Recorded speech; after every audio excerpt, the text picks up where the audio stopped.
Mental health and suicide prevention were on the mind of hundreds this afternoon at the Out of Darkness walk through downtown Fort Wayne. Fox 55's Drew Fry is in the studio to explain how participants hope to inspire hope and change. Thanks, Nico. While the theme of loss and depression are very dark, today's gathering had a much more uplifting feel, and that was exactly the goal. I talked with walkers and grieving families about the importance of having a community to lean on as they try to help others through the darkness. Many of the people filling Headwaters Park Sunday afternoon have faced tragedy. After losing someone to suicide, they often feel alone. But through arts and crafts, matching t-shirts, and a walk through the city, they found a community for the day. People are surprised when they come. The intent of today is that it's a hope-filled event, and so people leave feeling a little lighter, feeling loved and supported, and so there's dancing and music and all sorts of fun stuff. Kelsey Stewart says the Out of the Darkness Community Walk is about not only raising money for the American Foundation for Suicide Prevention, it's about showing that any one person can make a difference in the lives of those struggling.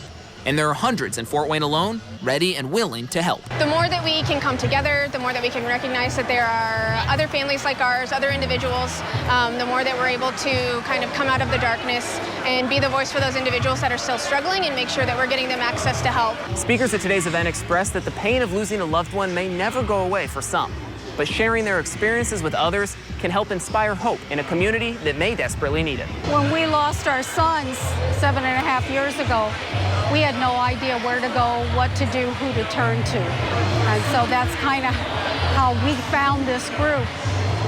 And we found the support that we needed and knew that they understood how we felt and what we were going through. Mel Shade says AFSP has volunteers who will go out and talk with grieving families. She wants those facing loss to know that they will never be alone. My family went 13 years without resources or knowing that there were other families impacted by suicide to this level.